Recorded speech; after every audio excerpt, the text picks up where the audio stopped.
Assalamualaikum warahmatullahi wabarakatuh. Alhamdulillah rabbil alamin. Wassalatu wassalamu ala asyrafil anbiya'i wal mursalin sayyidina wa nabiyyina Muhammadin wa ala alihi wa sahbihi wa barik wa sallim ajmain, amma ba'du.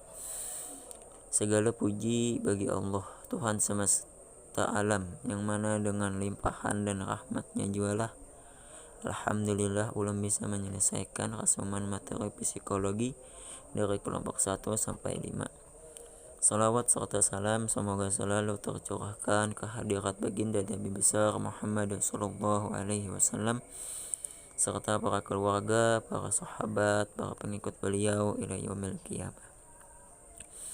Yang ulun hormati Ibu Saiti Rahmah MPD selaku dosen pengampu mata kuliah psikologi umum.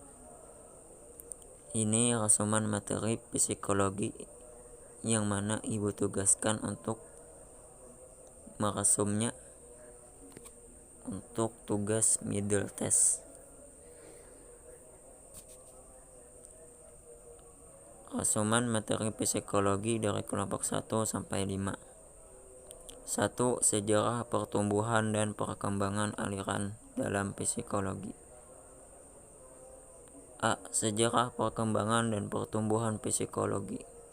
Sebelum tahun 1879, psikologi didirikan oleh ahli filsafat dan ahli faal fisiologi, sehingga dianggap sebagai bagian dari keduanya. Pada masa itu, belum ada pembuktian secara empiris dan ilmiah. Para ahli hanya mengemukakan argumen-argumennya dan diikuti dengan pembuktian pemikiran-pemikiran belaka. Beberapa tokoh psikologi pada masa ini yaitu Plato, Aristoteles, dan Agustin.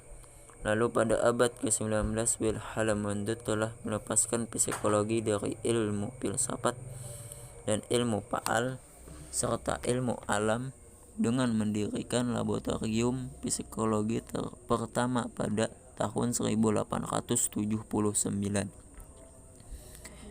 B.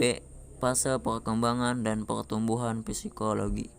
Psikologi kuno, psikologi sebagai bagian dari filsafat.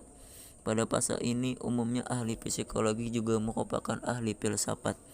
Maka tidak heran mengapa filsafat sangat mempengaruhi psikologi. Pada masa ini ada dua ahli filsuf yang sangat berpengaruh, yaitu Plato dan Aristoteles. Psikologi sebagai ilmu yang berdiri sendiri. Pada abad ke-19, dunia psikologi mengalami perubahan besar. Tepatnya pada tahun 1879 berdiri laboratorium psikologi pertama yang didirikan oleh Wilhelm Wundt di Leipzig sebagai menandakan psikologi sebagai ilmu yang berdiri sendiri. C. Aliran-aliran dalam psikologi. 1. Strukturalisme yang dikemukakan pertama kali oleh Wilhelm Wundt melalui penelitiannya. 2. Fungsionalisme mempunyai arti tersendiri, yaitu orientasi psikologi yang menekankan pada proses kejiwaan yang sedang dihadapi dan menghargai manfaat. 3. Behaviorisme itu menguatkan diri mempelajari tentang perilaku. 2. Perkembangan manusia, teori empirisme, nativisme, dan konvergensi. A. Perkembangan manusia. Perubahan dan pemantapan mencakup pada perkembangan fisik yang meliputi pertumbuhan tubuh dan otak, sensor keterampilan, dan kesehatan. Perkembangan kognitif yang meliputi belajar, perhatian, memori, bahasa, berpikir, berargumen, dan kreativitas. Perkembangan psikososial yang meliputi emosi, kepribadian, dan hubungan sosial. B. Teori empirisme. Istilah teori empirisme diambil dari bahasa Yunani empiria yang berarti coba-coba atau pelajaran masa lalu. Teori nativisme merupakan kata dasar dari bahasa Latin natus yang artinya lahir atau nativus yang mempunyai arti kelahiran. D. Teori konvergensi berasal dari kata konvergen artinya bersifat menuju satu titik pertemuan.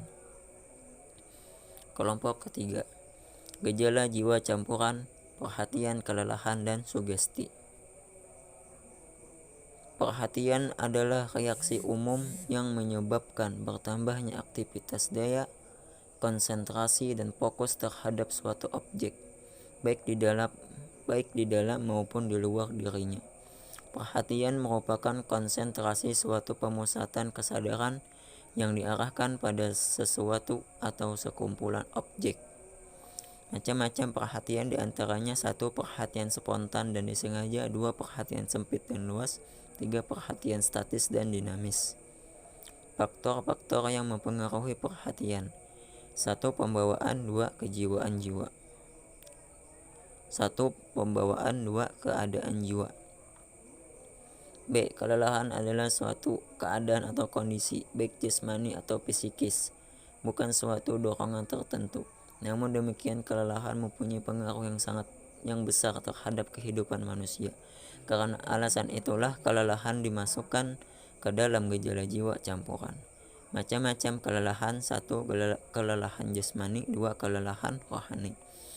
Teori-teori kelelahan: 1. Teori inteksiasi dan teori biologis. C. Sugesti adalah suatu proses di mana seorang individu menerima suatu pernyataan dari orang lain tanpa adanya kritik terlebih dahulu. Sugesti dapat dibedakan menjadi 3 jenis, yaitu 1. Sugesti kerumunan. 2. Sugesti negatif. 3. Sugesti prestis. Cara-cara menyugesti: membujuk, memuji, menakuti, menunjukkan kekurangan atau kelebihan. 4. Penyelidikan dalam psikologi. Metode ilmiah juga dapat diartikan sebagai metode penyelidikan karena menggunakan penyelidikan untuk memperoleh kebenaran. Macam-macam metode observasi, metode observasi naturalistik, metode tes, metode kuesioner, dan metode interview. 5. Aliran psikologi. 1. Aliran psikologi strukturalisme pertama kali dikemukakan Wilhelm Wundt 1879 yang dikenal sebagai bapak pendiri psikologi. 2. Aliran psikologi